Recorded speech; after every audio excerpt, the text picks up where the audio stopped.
Friends welcome back. എല്ലാവരും സുഖമായിട്ടിരിക്കുന്നു പ്രതീക്ഷിക്കുന്നു. നമ്മൾ നടന്ന് ഒരു നല്ല അതിമനോഹരമായ വെള്ളച്ചാട്ടത്തിനടുത്തേക്ക് വന്നു. ക്രിസ്റ്റൽ ക്ലിയർ വെള്ളം എന്നൊക്കെയാണ് പ്രതീക്ഷിച്ച് വന്നേ, എങ്കിലും നമ്മൾ ചതിക്കപ്പെട്ടിരിക്കുകയാണ്. ക്രിസ്റ്റൽ ക്ലിയർ വെള്ളം കാര്യങ്ങളൊന്നുമല്ല, നല്ല ബ്രൗൺ വെള്ളമാണ്. ഏത് വെള്ളച്ചാട്ടം എന്നുണ്ടെന്ന് അറിയുന്നുണ്ടെങ്കിൽ നിങ്ങൾ കമൻറ്റ് ചെയ്യൂ. ലാസ്റ്റ് ഏതാണെന്ന് പറയാം, കുറച്ച് സമയം ഏതാണെന്ന് പറയാം. ഒറ്റയ്ക്കല്ലേ വന്നേക്കണേ. എൻ്റെ കൂടെ എൻ്റെ ബാല്യകാല സുഹൃത്തുക്കളായ ഒരു ഡോക്ടറും ഒരു ബയോടെക്നോളജിസ്റ്റും ഒരു ജർമ്മൻകാരി ആവാൻ പോകുന്നൊരു വ്യക്തിയുണ്ട്.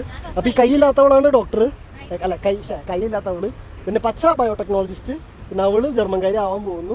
പിന്നെ ഞങ്ങൾ എന്തുകൊണ്ട് ഹെൽമെറ്റ് വെച്ചേക്കുന്നു എന്ന് വെച്ച് കഴിഞ്ഞാൽ ഇവിടെ ഭയങ്കര കല്ലൊക്കെ അല്ല, എങ്കിലും തലയിടിച്ച് വീണാലോ. അപ്പോൾ ആ ഒരു കാര്യത്തിന് മനസ്സിൽ ഓർത്തുകൊണ്ടാണ് ഹെൽമെറ്റ് വെച്ചേക്കുന്നതെന്ന് നിങ്ങൾ വിചാരിക്കുന്നുണ്ടെങ്കിലല്ല. റോഡ് കഥ മഴയായിരുന്നു. പിന്നെ ഞങ്ങൾ വന്നപ്പോൾ സമയം ലേറ്റ് ആയിരുന്നു. 4:55 ക്ലോസ് ചെയ്യും. പക്ഷെ ഞങ്ങൾ കയറിയപ്പോൾ തന്നെ 5 മണിക്ക് ക്ലോസ് ചെയ്യും. ഞങ്ങൾ കയറിയത് 4:55 ബോഡി പറിച്ച് കയറിയപ്പോൾ ഹെൽമെറ്റ് ഊരിവയ്ക്കാൻ മറന്നും പോയി. നിങ്ങൾ വരുമ്പോൾ 5 മണിക്ക് ഇത് ക്ലോസ് ചെയ്യും എന്നുള്ളൊരു കാര്യം മനസ്സിലാക്കുക. അങ്ങനെ കയറാൻ നോക്കുക. പിന്നെ 2 വീലേഴ്സിന് എൻട്രി ഫീ 50 രൂപ. അത് മാത്രമല്ല, നിങ്ങൾ അതിരപ്പള്ളിക്ക് വരാൻ വഴി കുറേ കടകളുണ്ട് ഫുഡ് അടിക്കാനൊക്കെ. ഞങ്ങൾ ഫുഡ് അടിക്കാനും കയറി. വയറൊക്കെ പൊട്ടണ രീതിയിൽ കഴിച്ചു. അതൊരു വാസുവേട്ടൻ്റെ കട കാര്യങ്ങളൊക്കെ ആയിരുന്നു. നല്ല ഫുഡ്, നല്ല പരിപാടിയായിരുന്നു അത്. അതുകൊണ്ട് തന്നെ വയറങ്ങുന്നില്ല. അവിടേക്ക് ഫുഡ് കഴിക്കാനോ വന്നത്. അത് കഴിച്ച് കഴിഞ്ഞപ്പോൾ ഒന്ന് അതിരപ്പള്ളി പോവാം എന്നും പറഞ്ഞ് വന്നതാണ്. അതിരപ്പള്ളി വെള്ളച്ചാട്ടൻ്റെ ആ ഭാഗത്തായിട്ടാണ് ഞാൻ കുറച്ചുകൂടി കഴിയുമ്പോൾ അടുത്തേക്ക് പോയിട്ട് കാണിച്ചത്. ആദ്യം കുറച്ച് ഞാൻ ഇവരോടൊക്കെ കുറച്ച് വഴക്ക് ചോദിച്ചിട്ട് നമുക്ക് ഈ പറയുന്ന അതിരപ്പള്ളി വെള്ളച്ചാട്ടത്തിൻ്റെ അവിടേക്ക് പോകാം. ആദ്യം നമുക്ക് ജർമ്മൻകാരിയോട് ചോദിക്കാം. പറയൂ സാർ, ജർമ്മൻകാരി എന്തുകൊണ്ടാണ് നമ്മളിപ്പോൾ അതിരപ്പള്ളിക്ക് വന്നേക്കുന്നത്? ഓക്കെ, ബയോടെക്നോളജിസ്റ്റ് പറയൂ, പറയാണ്ട് പോകരുത്. തെന്നിവിടാണ്ട് പറയൂ. എടി പറഞ്ഞിട്ട് പോ, എന്തിനാണ് അതിരപ്പള്ളിയിൽ വന്നേന്ന്? ഓക്കെ, അത് പറഞ്ഞു ഞാൻ. ആൻഡ് ഡോക്ടർ സാർ എന്തുകൊണ്ടാണ് അതിരപ്പള്ളിയിൽ വന്നേക്കുന്നത്? അങ്ങനെ പറയരുത്, എന്തെങ്കിലും പറയണം. വെള്ളച്ചാട്ടത്തിന്റെ അടുത്തേക്ക് എത്തണം. അതെ, പെട്ടെന്ന് രാവിലെ ഇറങ്ങി പോകുന്നതാണ് വീട്ടിൽ നിന്ന്. നമ്മൾ വിചാരിച്ചു ഫുഡ് കഴിക്കാൻ പോകാം. ഇതെങ്ങനെ പ്ലാൻ എന്ന് ഞാൻ പറഞ്ഞുതരാം.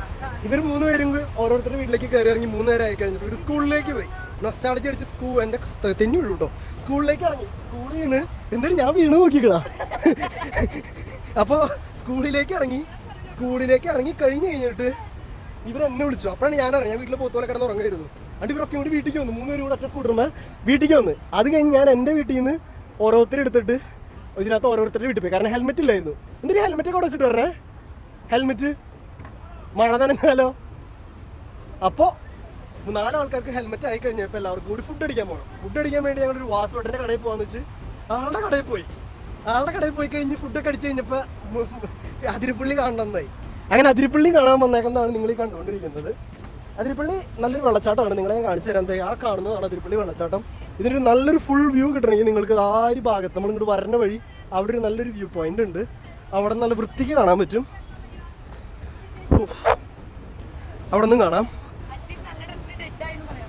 ഇവിടെ നിന്ന് ഡെഡ് ആവില്ല. ഇവിടെ തന്നെയാലും ഇവിടെ ഒന്ന് ഇടിച്ച് നിൽക്കും. ഞാനും ഓടും കേട്ടോ. എനിക്കിപ്പോൾ ചാവാറായിട്ടില്ല. ഹെൽമെറ്റ് വെച്ചെന്ന് അറിയില്ലേ? ഒരു വെള്ളമില്ലാത്തടത്ത് കമ്പിഴ്ത്തി വെക്കും. ഓക്കെ, അപ്പോൾ അതാണ് ആ കേസ്. ഇനി വെള്ളച്ചാട്ടം കാണിച്ചു കൊടുക്കട്ടെ. ഒരു കാറ്റ് വന്നാൽ നീ പറന്നു കൂട്ടാ കുടയും കൊണ്ട്.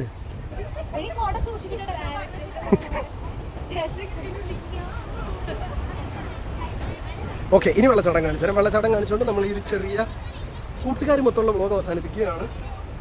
ഇവരെൻ്റെ അടുത്ത് ചോദിച്ചു നീ എന്ത് വ്ളോഗ് ഇപ്പോൾ എടുക്കണമെന്ന് വെച്ചപ്പോൾ ഞാൻ വ്ളോഗ് ഓണാക്കിയതാണ്. നിങ്ങൾക്കും അതിരപ്പള്ളി കാണാത്തവരുണ്ടെങ്കിൽ കാണിച്ചും തരാം എന്ന് വിചാരിച്ചു. ഈ കാണുന്നതാണ് അതിരപ്പള്ളി വെള്ളച്ചാട്ടം. കണ്ടില്ലേ? നിങ്ങൾ ഇറങ്ങിപ്പോകാനുള്ള സ്ഥലമുണ്ട്. അതിൽ കൂടെ ഇറങ്ങി പോകാനുള്ളൊരു ഓപ്ഷൻ ഉണ്ട്. പക്ഷെ ഇപ്പോൾ നല്ല മഴയാണ്. ആ വഴി ഉണ്ടല്ലോ, അവിടെ ഒരു കുഞ്ഞു വഴി പോലെ. ആ വഴി ഇറങ്ങി നമുക്ക് താഴെ പോയിട്ട് നന്നായിട്ട് നിന്ന് കാണാൻ പറ്റും. പക്ഷെ ഞങ്ങൾ പോകുന്നില്ല. അതിനുള്ള സാഹചര്യം ഇപ്പോൾ ഇല്ലാത്തത് കൊണ്ട് ഇപ്പോൾ പോകുന്നില്ല. പക്ഷെ നിങ്ങൾക്ക് വരുമ്പോൾ നിങ്ങൾക്ക് പോകാം. സ്കൂട്ടറിനൊക്കെ വരുന്നതുകൊണ്ട് 50 രൂപയാണ് ടിക്കറ്റ് റേറ്റ്. നല്ല രസമില്ലേ കാണാൻ?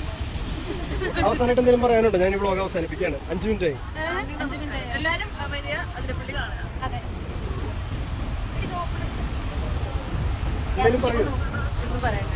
അപ്പോൾ ശരി ഗൈസ്, ബൈ ബൈ. പോകുന്നതിനെ കുറിച്ച് 2 വാക്ക്. തിരിച്ചു പോകുമ്പോൾ പറയാൻ നടക്കാനുണ്ട്. പിന്നെ രാത്രിയും കൂടി ആണെങ്കിൽ നല്ല ഇരുട്ടാണ്. തന്നെ നല്ല രീതിയിൽ സൂക്ഷിച്ചോളൂ. പിന്നെ മഴയും കൂടി ഉണ്ടെങ്കിൽ ഒന്നും പറയണ്ട. ഉഷാറാണ്. ഞങ്ങൾ മഴയത്ത് പറ്റുന്നത്. നിങ്ങളല്ലേ പറഞ്ഞു വ്ളോഗ് ചെയ്യണമെന്ന്. വ്ളോഗ് ചെയ്യുമ്പോൾ മാന്യത പാലിക്കണം. ക്ഷീണിച്ചോട്ടെ ഗൈസ്. ഇത് പൊന്തത്തിലേക്ക് കയറാം. അതാണ് അതിരപ്പള്ളി. അതിരപ്പള്ളിനെ കുറിച്ച് പറയാനുള്ളത്. എന്തെങ്കിലും പറയാനുണ്ടോ? കണ്ടോ ഞങ്ങൾ 4 ഹെൽമെറ്റ് ബേബീസ്. ഒരു ബൈ ബൈ പറയോ?